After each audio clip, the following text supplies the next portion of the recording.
guys, and I'm so thankful for all the love and support that you've given me over the years and anything that I did. And I'm really sorry that I couldn't be there, but I love you guys, and I miss you guys, and I can't wait to see you guys soon. So, love you guys. Hope you have a great anniversary. Bye. At the MTV Awards we had for satellite. It was awesome.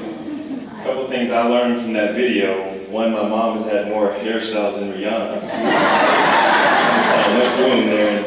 And for those of you that saw my dad smile, I never saw my dad smile, I don't think, until I went to college. So that was something new for me. It was that stern look throughout my childhood. Probably because of something I did at school, but again, I really never saw him smile like that.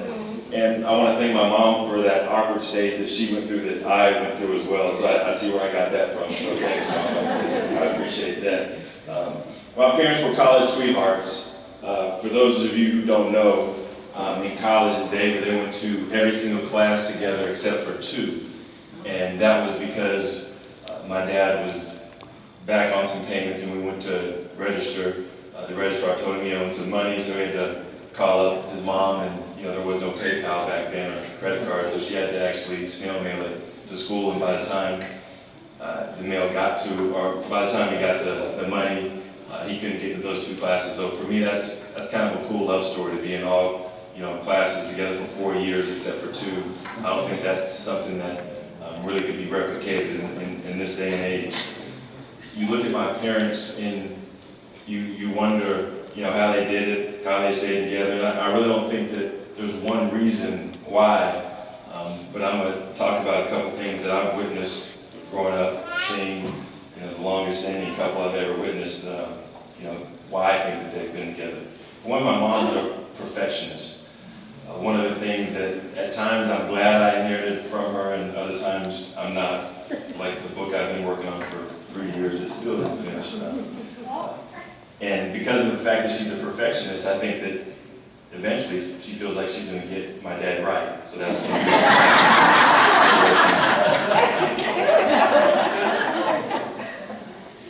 my dad, I don't know if you know this, but he went to college at the ripe old age of 16.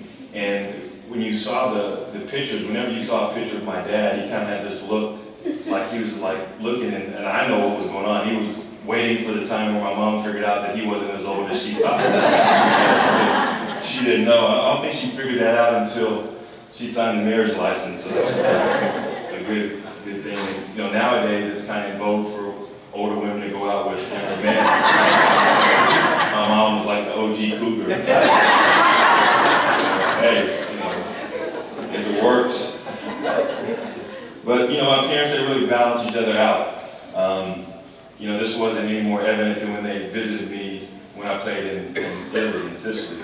One thing about my parents, as you heard, the grandkids, they were all about the grandkids and their kids, and so they would visit me wherever I was at.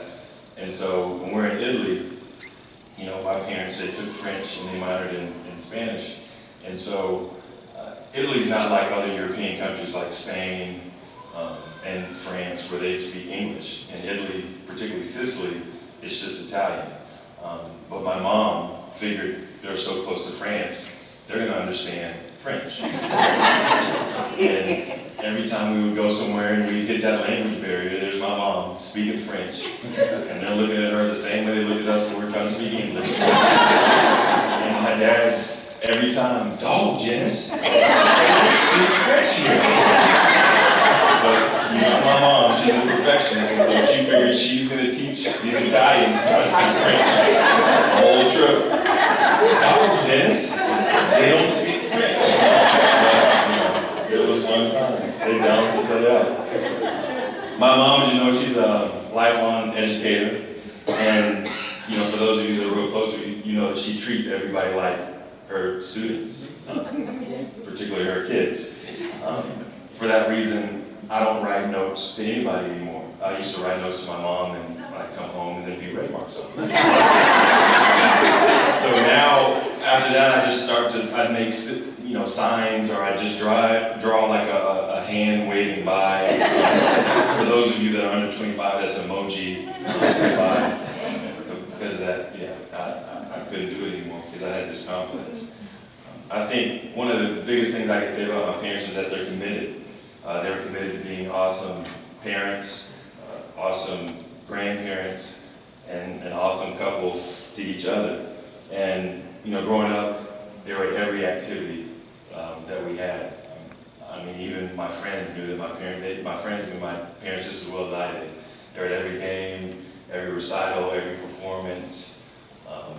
My dad even coached.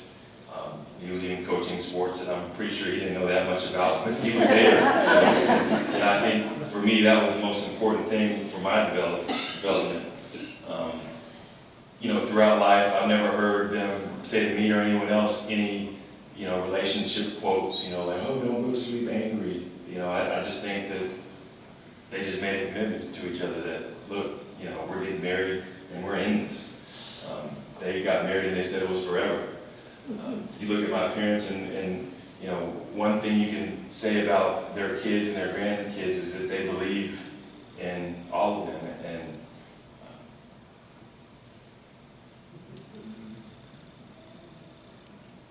I'm the emotional one.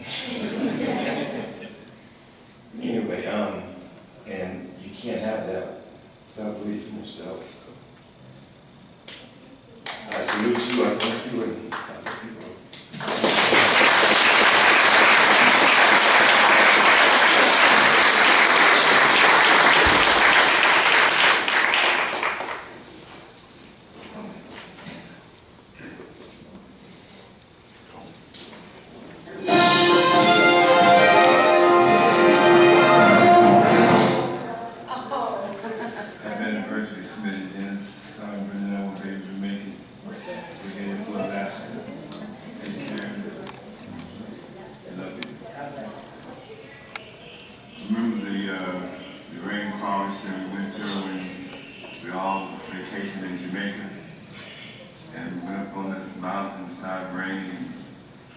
Janet and Brenda was out in the valley that had to come down and save them.